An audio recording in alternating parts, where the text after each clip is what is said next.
Hello. Today's letter comes to us from Matt, who writes, Dear Brother Ron, do you honestly believe that Jesus is coming down to earth on a cloud soon? I've heard many people say that Jesus will return in their lifetime and take all Christians up to heaven. Well, dear Matt, I believe this to be one of the biggest fallacies in Christian theology. This belief is based on John 14:2 and 3, where Jesus says, In my Father's house are many mansions. If it were not so, I would have told you. I go to prepare a place for you.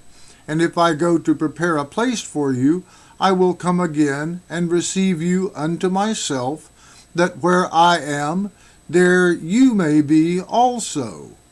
Now the fallacy is not that Jesus will return for us. The fallacy is the teaching that he will return for everybody on the same day.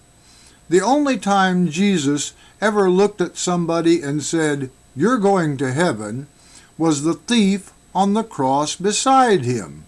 And he did not say, Look, you're going to die, but don't worry about it. Lay around in the grave for 1,000 years or so, and when I get around to it, I'll get back to you.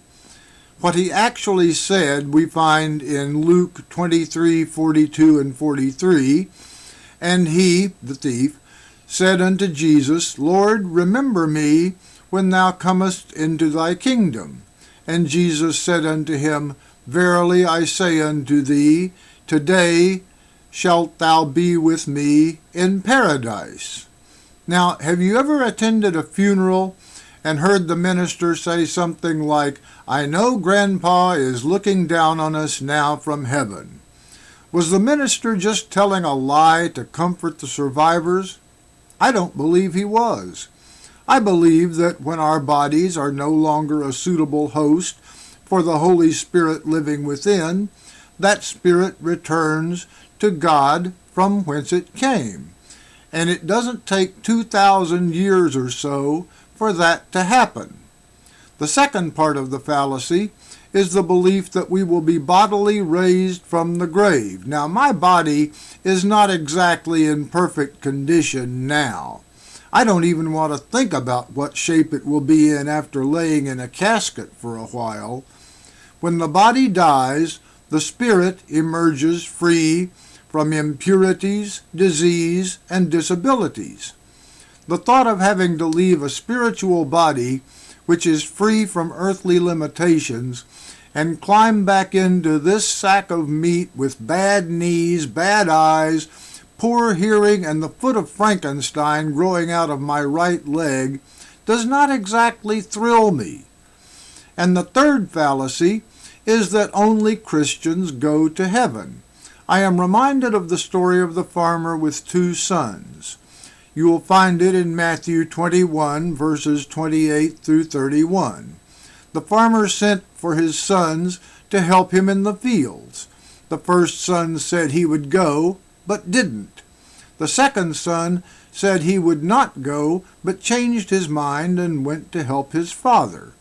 Those who heard this parable agreed that the son who did what was required was the better of the 2. Now it's the same with us. There are many who sing praises on Sunday, then practice all sorts of evil the rest of the week.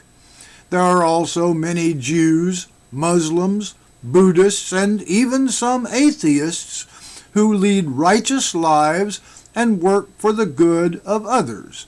I believe our Father pays attention to what we do, not what we say.